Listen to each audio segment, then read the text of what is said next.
Can someone tell me what the fuck happened during that tables match? What the hell? Oh, they didn't even explain shit. They're like, it's a tables match. People are just getting dropped. Unbelievable. All right, let's get this show on the road. Oh, my God. Woo! What's going on, everybody? Smells Like Wrasslin, episode 11. Eric Cologne here on the Smells Like Cologne Network here on YouTube. Oh, it's today. Wednesday the 6th. After Dynamite.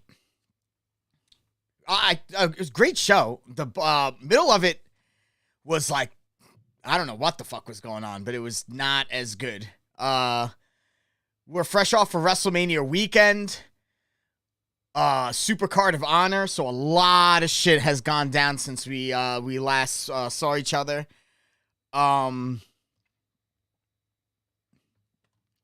Samoa Joe is in Ring of Honor. Ring of Honor had a fantastic pay-per-view. Super Card of Honor, it was in Texas.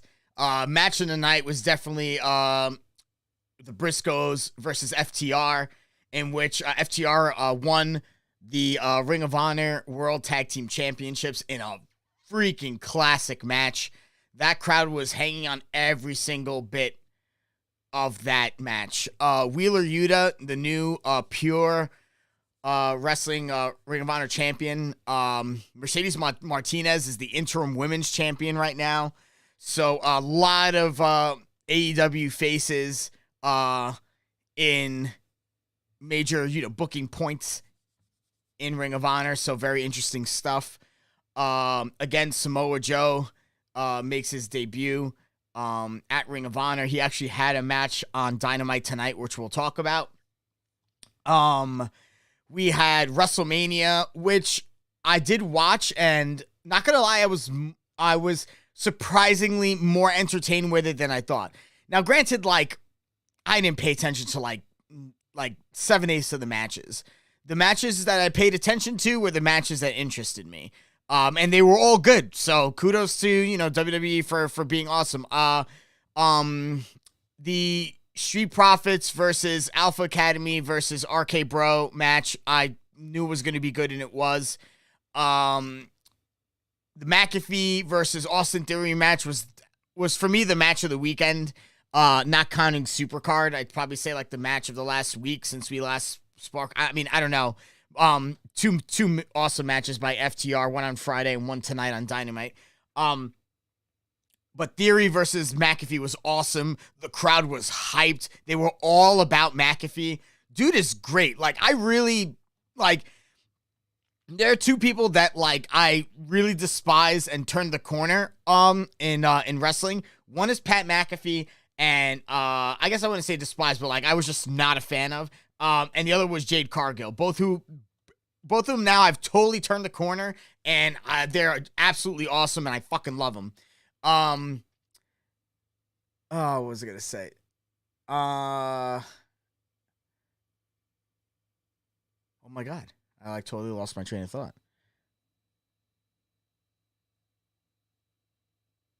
Oh yeah, sorry. So no, I completely lost my train of thought. Holy fucking shit. How did that happen? I totally just lost it.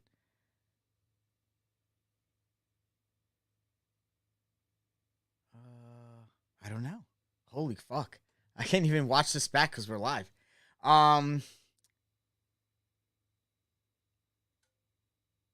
Anywho, so, it was, yeah, okay, I'm sorry, now I got it.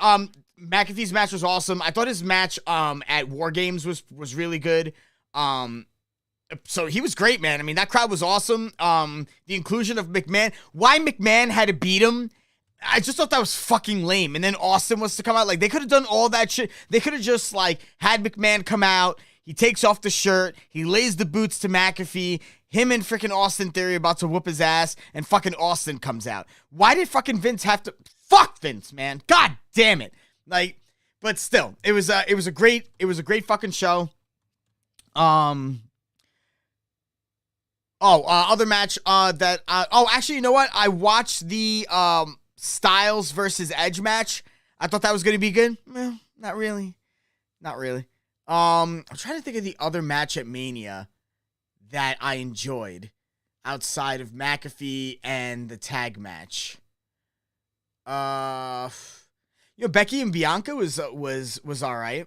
And Austin and Owens was pretty good. Rock versus Lesnar versus Reigns. We've seen that match like 1,000 times. Like, this was no different than any of the gajillion matches that they've done. Whatever. Reigns wins. Okay, he was the guy that had to win. There was no way Brock was going to beat him. But now Roman's the undisputed, Universal champ. I guess there are reports that he's injured. I don't think he's injured. People say that he was. I think they're being worked.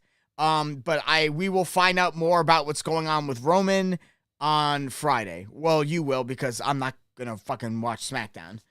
Maybe I might. I watched the Raw after Mania just to see what was up. I might watch SmackDown. But I know better than to think that anything else after that is gonna be any good. So, don't worry. I haven't lost my shit. Ciampa, I believe, is getting called up.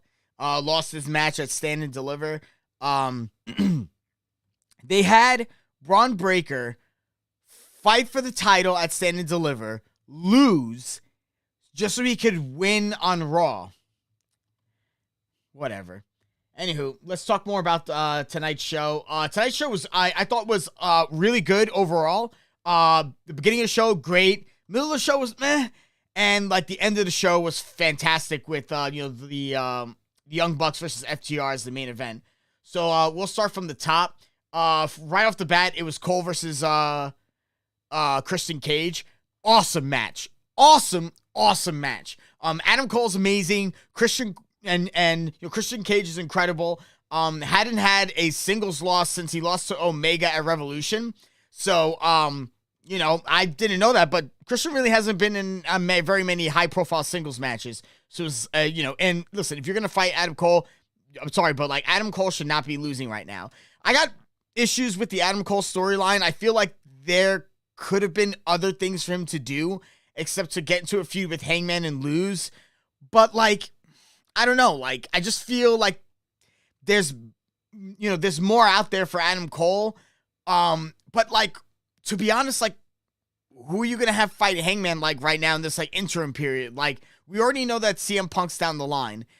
You could have started a CM Punk storyline now, but I feel like a CM Punk storyline with Hangman starting now and Double or Nothing isn't until like late May. Like, that's a long time to build. So I think they're going to have like a 3-4 week build, and that's going to be it. Right now, we would be looking at like a 6-7 week build, and I just don't think it works out. But like, I don't know. It's just, I don't like seeing Adam Cole lose to Hangman. Hangman's got to beat somebody. He's got to beat somebody noteworthy. Adam Cole is noteworthy. I guess you could make the argument that, is he really noteworthy because he hasn't really been winning a lot in AEW and has had some kind of suspect losses. Like he lost Orange Cat. I don't know. There's a lot going on with the booking of Adam Cole that like I just don't know. But like I just think he's one of those. I don't know. He's too high profile to keep in the lower card. I just don't know. I don't know. But they're gonna do a gajillionth Texas death match in I don't know how many months. The second of Hangman's title run. This is the second Texas death match because he had one with Lance Archer. I mean, listen, Cole's obviously gonna lose. The match is Hangman and Punk. I would be shocked if Adam Cole won. But I do think the match is Hangman versus Punk. I think Punk has a real good chance of winning just so it could build up the MJF eventual title one because, listen, people, MJF's winning the title this year. I know a lot of people are like, MJF, what's going on? He hasn't been being used. He doesn't win the title, blah, blah, blah. Fuck all those people, all right? Look at what's going on TV in front of you and stop listening to what the fuck is going on, potentially behind the scenes, all right? Look at the storyline and see how logical it is. Hangman is the champ right now. Punk is on a roll. He's beat a whole bunch of high-profile characters. If there was anyone to take the belt from Hangman and no one would complain, it would be CM motherfucking Punk. Okay? There's a third match in this CM Punk MJF trilogy. It has to end with MJF going over. He's already said it's going to be the most embarrassing loss of his career. It is quite possible that Punk could win at Double or Nothing and hold the belt all summer, have a summer of Punk, and lose it in Chicago at All Out to MJF. He said it was going to be the most embarrassing loss of his career. Him losing the title to MJF, potentially clean, in his hometown. Is that not embarrassing? You know what I mean? That fits the bill. MJF has to be champ, all right? He's going to be champ for a while because he could cut a promo and it's already been proven that he can have stuff that's worth watching with anyone. I mean, people were watching him versus Brian Pillman Jr. just from the promos alone. Granted, the match that they had at a Grand Slam was okay. I mean, it was Brian Pillman Jr., but like the lead up to it, MJF made it interesting because he makes everything interesting. So him having a title run, I think he's the perfect person to have a title run in AEW. I think it makes the belt important again. I think it's going to make people tune in and watch. They could literally book him just like Roman. He's a guy who dominates everybody in his matches and outsmarts and outweasels all the fucking baby faces no matter what, except for his fucking cronies like Spears or the Usos who get their asses whooped once in a while. I think, yeah, Doom, I 100% agree. I think he might actually hold that belt until the end of his contract. And either A, he re-signs with AEW and loses the belt to Darby, or B, he doesn't re-sign with AEW and he loses the belt to Darby. Darby's the guy to take the belt off of MJF. All right? MJF hasn't beat Darby clean. He lost the first time they fought, and he won by cheating the second time. It makes sense that the third match, just look at the fucking storyline, people. It all makes sense. It all makes sense. It makes sense for Darby to be the guy to take out MJF. A monster heel has to be supplanted by a monster babyface. Darby is one of the most over guys in the pillars outside of MJF. Sammy and Jungle Boy are they'll get there eventually, but they're not at Darby and MJF levels right now. Darby's the guy to take the belt off of MJF. He's going to be the most over babyface in the company. He could wrestle every week against everybody because the guy's a maniac, and he'll probably lose it to, I don't know. My prediction, a heel Sammy Guevara. That's what I think. And that'll happen sometime in like 2024. And they could do a lot. And that's why Sammy and Jungle Boy need a lot of work. And it's going to be a long time before I think they're like title, like championship material. And I think like none of them are going to be touching the world title until after 2024. And we'll see. I'm very curious as to what the bidding war will be for MJF. Because that motherfucker's a star. There's some people who are just like, oh, no one knows him outside of wrestling. They will. He's 24. It's okay. They know him in wrestling now. And no one knew when The Rock was MJF's age, no one knew who he was either. He was just a guy. The kid is young. He's got a lot of miles in front of him. I wouldn't worry about like whether or not like MJF's making it outside of wrestling right now. The dude already won something from the New York Times already. He's done multiple media appearances. The media love him. He's very charismatic. He's fine.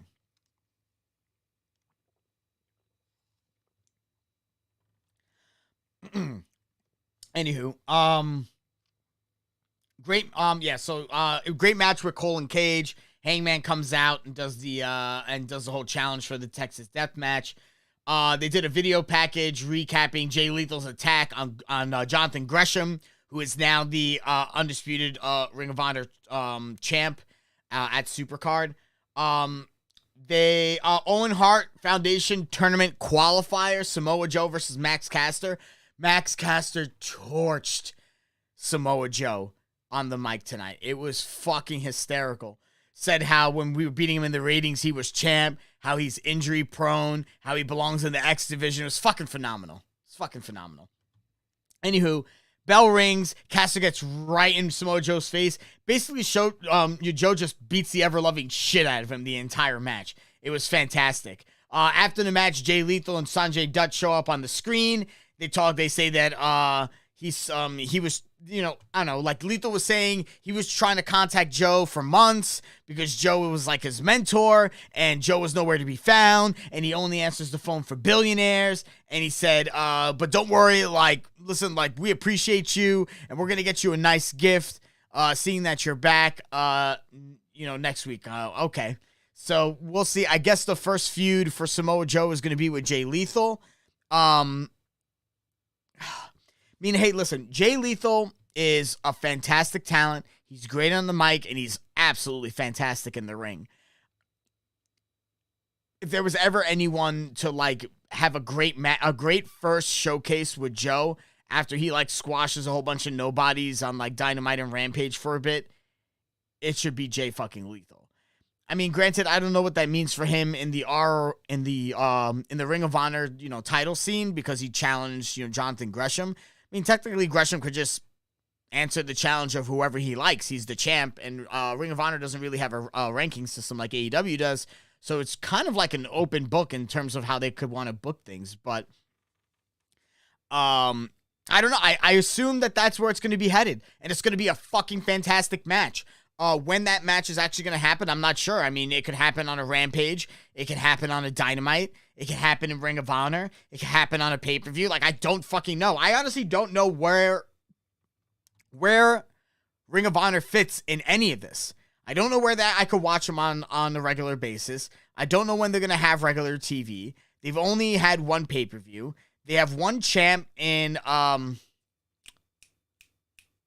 hell is her name? Deonna Purrazzo, and she's the Rhea de Reyes champion also. So, like, what's going on with that? We have an interim champion, Mercedes Martinez, and then we have the actual champ. Like, what the fuck's going on? Like, a lot of unanswered questions with Ring of Honor. A lot of possibility, a lot of potential, but a lot of unanswered questions. The Blackpool Combat Club was backstage. That's the name of Regal's faction with Danielson and Moxley. Danielson's going to be facing Trent Beretta, I believe, on Rampage. And Moxley's fighting Wheeler Yuta on Rampage also. I might be wrong on one of those. I don't know. I'm going to double check that as the show goes on. They still have posters of Wardlow everywhere, which I think is hysterical. Now the posters are getting bigger. And this motherfucker still destroys everybody in security. It's so good. Shawn Spears fights the captain, Shawn Dean, with MJF on commentary. MJF and Shivani shitting on each other the entire time. It was great. The match with Spears and Dean was, it was okay. The real thing was what MJF was saying and when Wardlow was going to come out. And sure enough, the cameras cut back. They're about to drop. So Spears is about to drop Dean with the C4, like his finisher. And the cameras cut backstage. You see all the security laid out. You finally see the camera. It's Wardlow. He's trashing people. He ends up getting almost to the ring. He gets overpowered. But the distraction was enough for Shawn Dean to actually pin Shawn Spears. So that was fucking great. Spears is upset at MJF because MJF kind of like distracted Spears and was telling him about Wardlow and all this shit. So whatever. Again, I'm pretty sure that's going to pop off at Double or Nothing. It's going to be a great match. Does Wardlow win? I mean, I don't know, man. Like, do you beat MJF? Do you give Wardlow the visual pin and then MJF does something slimy and wins? Do you want to give Wardlow a loss as you're trying to push him as a babyface? I don't know. I'm curious to see how they're going to go in terms of that storyline moving forward. Best friends were backstage. Chuck Taylor talked about everything he's done for Wheeler Yuta. They said that they can move forward and do things together. Trent thinks that basically Yuta's a piece of shit. and a traitor, and he was gonna show him up on Rampage because Trent is fighting Danielson, who he's gonna lose to. So okay,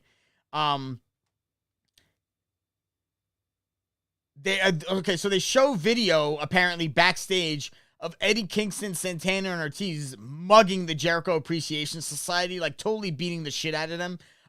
Eventually they escape. Hager comes out of nowhere with an SUV. They hop in and drive off. That was a scene from what they said was earlier that day. Now it cuts to live.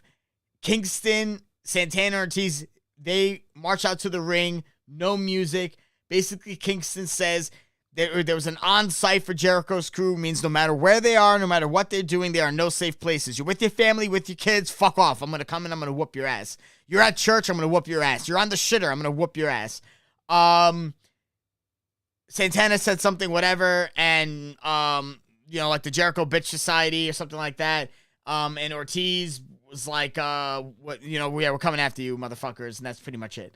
So, that's going to be the 6-man tag for next week on Dynamite. Video package recapped Hook, and his feud with QT Marshall, and how Danhausen keeps trying to curse him, and just Hook no-sells the curse. So that storyline is continuing. Jade Cargill and Mark Sterling came out. Oh, my God. Jade Cargill. She is so fine. She is so fine. Come get on the train. Definitely.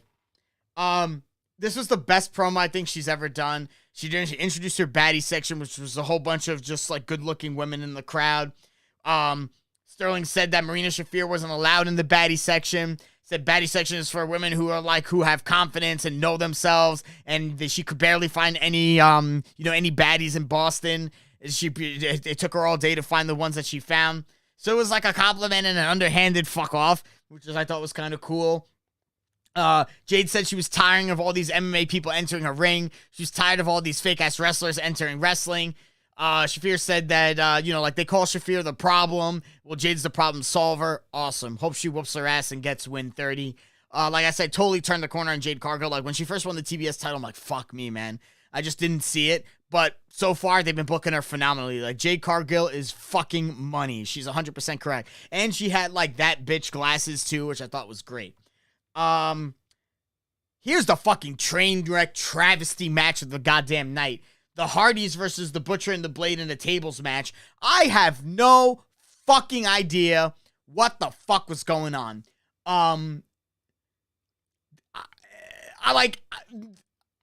They just said it was a tables match. I just assumed it was a match that has tables, and it is still decided by pinfall or submission. Apparently, it was a tornado tag, and the only way your opponent could be eliminated is by putting them through the table. And the only way you could win the match is if you put both members of the opposing team through a table. Was this explained? No! I was sitting there the whole time like, what the fuck was going on? Hardy gets put through a table. The table doesn't break. They cart him off. I think he's injured. He's wobbling all over the place. I have no idea what the fuck is going on. They had Matt Hardy, who could barely move, trying to fucking carry the entire match. Like, out of all the people to eliminate early, you're going to eliminate Jeff fucking Hardy. You should have Jeff in there. Matt comes in for the hot save or whatever, and that's it. Jeff comes back out of nowhere, and they already dropped, I think, Butcher through the table, so it was Blade that was left. Jeff comes back out of nowhere. I have no idea why. They put him on the table. Jeff climbs the tallest ladder and does the shakiest fucking swanton bomb I've ever seen, and the bell rang and it was over. That match sucked. I have no idea what the fuck was going on.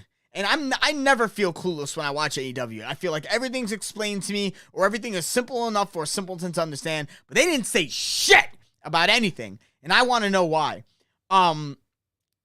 Jeff Scott stopped doing swanton bombs every week. Number one, he's gonna fucking kill himself, and number two, it's gonna ruin the allure. He should do that like at pay-per-view. He should have done that for the debut, and he should have saved the swanton for the pay-per-view. But now he's doing a fucking, Rampage and Dynamite each week. No.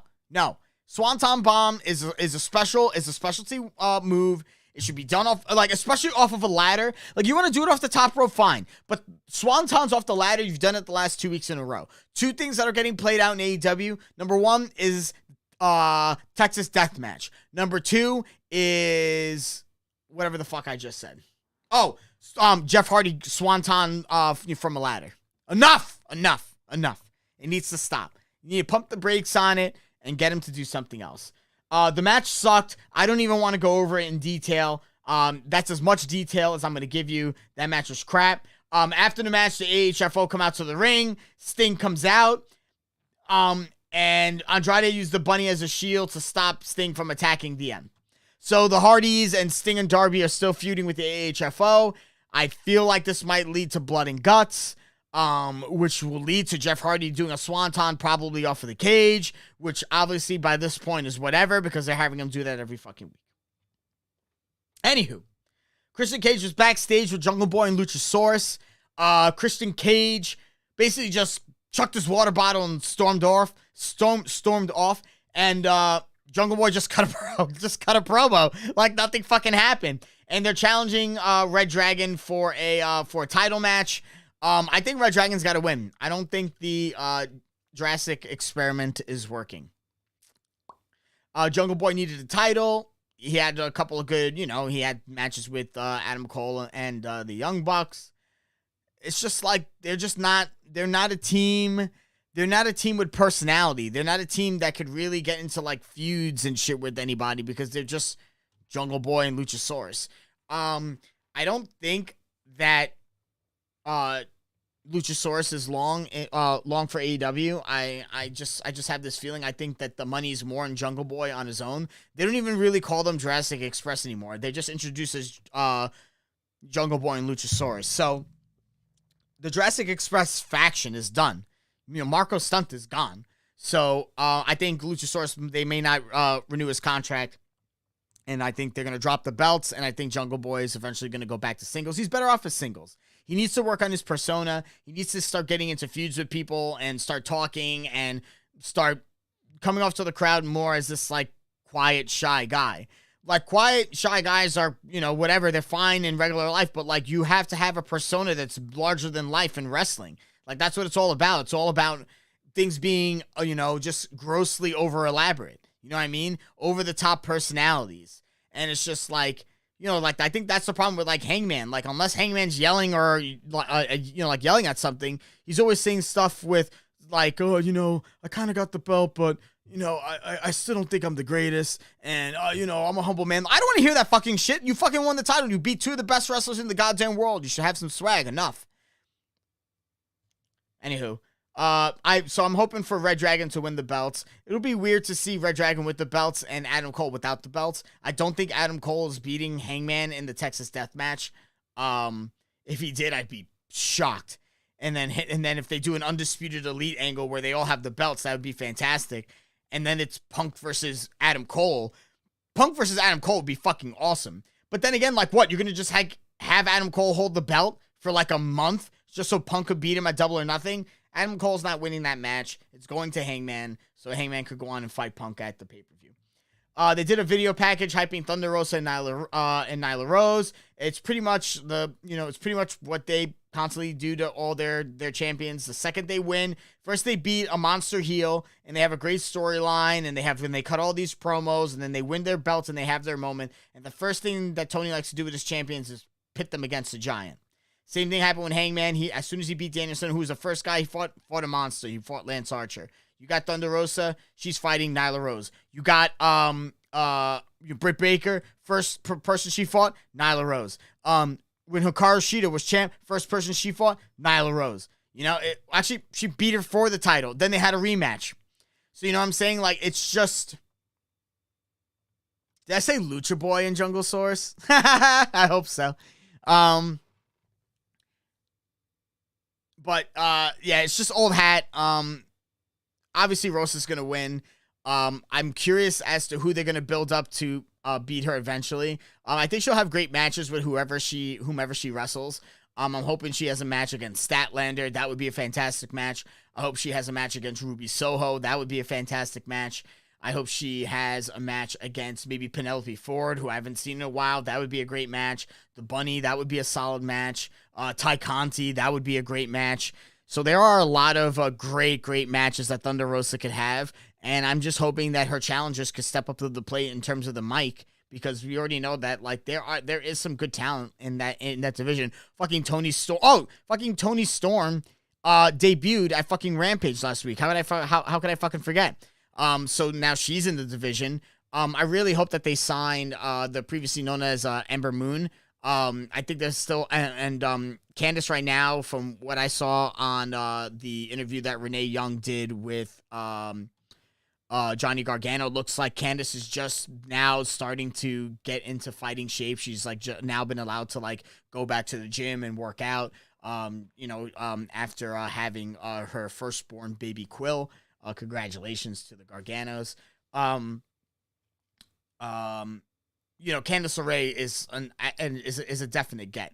At this point, I think that the money for Johnny Gargano is to. I don't know how long Tommaso Ciampa's contract is with the WWE. I know he's been injured a lot. I know they like to throw in that stipulation that like they add on time for injury at the end of the contract. So like if you were injured for like a year, it adds a year onto your contract. I do know that Tommaso Ciampa is, I guess he's called up to the main roster now because he kind of like had his goodbye, and Triple H came out standing and deliver and like cried and gave him a kiss and hugged him and all this shit. So like, I don't know, like, do you hold off on bringing Gargano into AEW until Tommaso Ciampa's available, if he's available sooner rather than later, and then bring them in as a tag team and have DIY? I mean, you can rename them whatever you want, but Tommaso Ciampa and Johnny Gargano are a must grab for AEW. They are fantastic singles competitors. They are fantastic as a tag team. They are fantastic in a rivalry. They are the total package. Add on Candice LeRae to that, being that she's married to Gargano and she'll probably go wherever he goes. It's fucking perfect. It's fucking perfect. So, that's why I think, I don't know. But Gargano is a total free agent. He's been doing independent bookings. He's kind of floating himself around. He did go on this whole thing about how he loves indie wrestling, and that's where his like heart is. And like giving younger guys a shot. And I guess if there was ever a place to do that, you would think it would be under the Tony Khan umbrella of either Ring of Honor or AEW. Whether he comes in as singles or as a tag team, whether his wife comes with him at all, it's yet to be seen. Jamie Hayter and Tony Storm were backstage. Come get on the Good Lord. That's going to be a fantastic match. It's going to be a great match. They're the first two entrants. Yeah, they're the first two people who won their qualifying matches, so they're definitely in the tournament. Whether or not they're going to face each other, obviously it's building up to that, so that's going to be a fucking fantastic match. Tony Storm's a fantastic wrestler. So is Jamie Hayter. They are beginning to start to add really great talent to that women's division. I know it's been a point of contention with certain wrestling fans, AEW's women's division. I've seen it been steadily improving. I can't be upset at it being improving. I can't control the rate in which it improves. It might take longer than either you or I would like, but slowly and steadily, they're adding names to that roster. They're building names. They're getting people going. That women's division is becoming something slowly but surely. My guess would be they're about 2 or 3 signings away and maybe an equal amount of time in years for that to be a very competitive women's division, both on the mic, in the ring, and viability, and in terms of like giving them quality TV time on either Rampage or Dynamite. Owen Hart tournament qualifier, Hikaru Shida against Julia Hart. Shida with the victory. Julia Hart, she's got to turn. It has to happen. She comes out every week with the Varsity Blondes. She has this eye patch. She's kind of half waving, half not jumping around. She kicked the Varsity Blondes out of out of ringside today. She did heelish moves. Like, is she gonna join House of Black? Is she gonna go heel? Is she gonna lose the cheerleader gimmick? All I want is some fucking answers. They need to pull the trigger on whatever the fuck that is that they're doing with Julia Hart. I think she has a lot of potential. She's young. She's talented. She could definitely get better in the ring. I'm not saying she's super fantastic in the ring, but I will say the match that she had with Sky Blue was pretty good. They were kind of at like the same kind of level in terms of skill. They played really well off of each other. That could definitely be a really cool feud down the line. I mean, they're super young. They're only like in their late teens, early 20s. So, they have plenty of opportunity to grow and develop. So I'm just like, if you're gonna have her on TV in terms of the overall storyline, it's time to shit or get off the pot with Julia Hart. After Sheeta won, Serena Deeb's music played. They kind of zoomed up on Sheeta, making it so like you couldn't see what was coming from behind her. And sure enough, Deeb comes out, but Sheeta was smart enough now. She was able to basically cut Deeb off at the pass. They kind of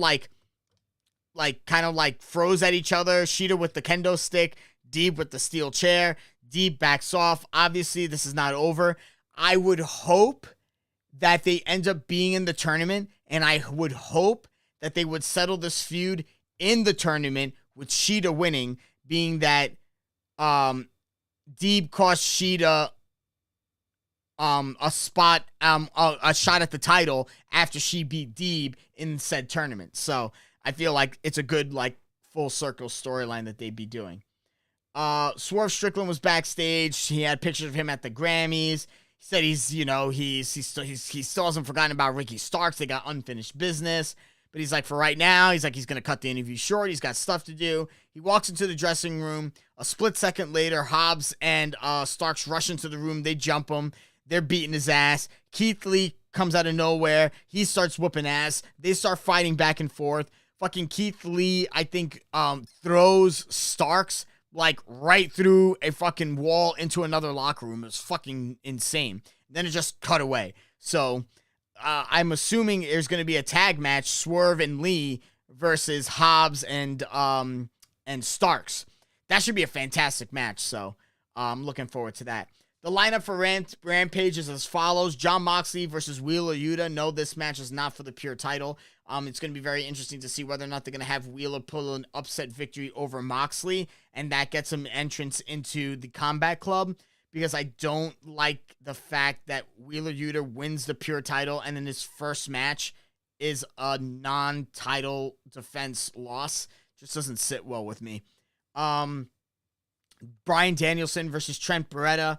Another Owen Hart qualifier, Red Velvet versus Willow Nightingale. Willow Nightingale fought Mercedes Martinez for the interim women's Ring of Honor championship, and nearly fucking killed Mercedes Martinez with a fucking moonsault with her knees landing right on her chest. That looked awful.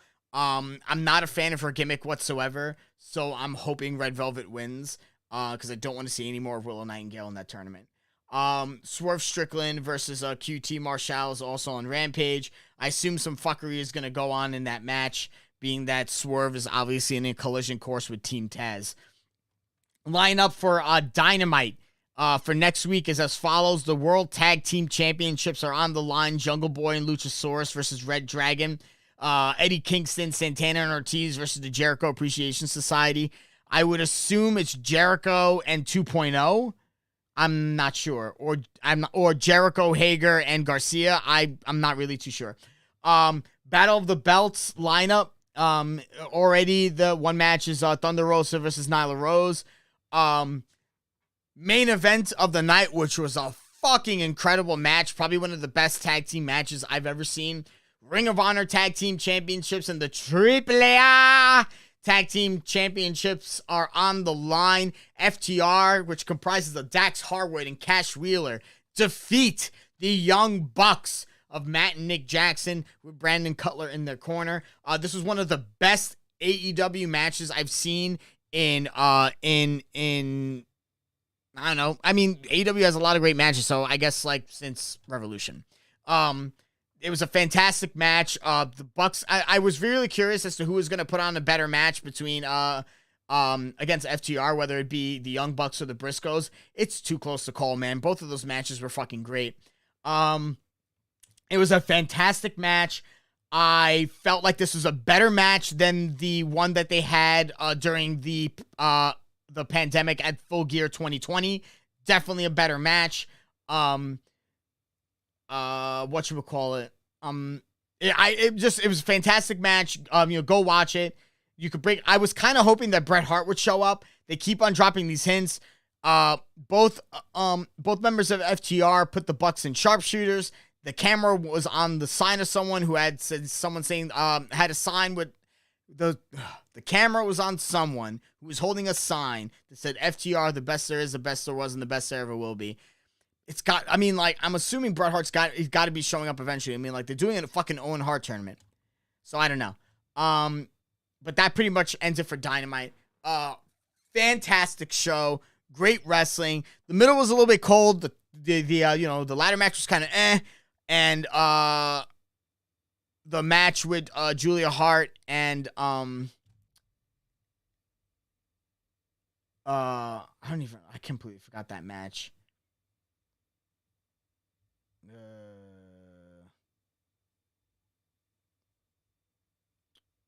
Whoever Julia Hart fought. Oh, Hikaru Shida. That match was but like otherwise, the opening match with Cage and Cole was fantastic. And the closing match with the Bucks and FTR was great. But yeah, awesome show. I will be back next week to review Dynamite and wherever other news happens in between now and then. Thanks to Process, who's freaking slaying it right now. Hats off to my boy Process. Dude is fucking killing it. He is my hero. We got to talk about doing the thing. Let me know. But Process is the man. Doom dropping in for a couple of nuggets of wisdom. Always appreciated as per usual. I will see you two guys who are on the chat in the chat. For the rest of you, I will see you next week. Thank you very much.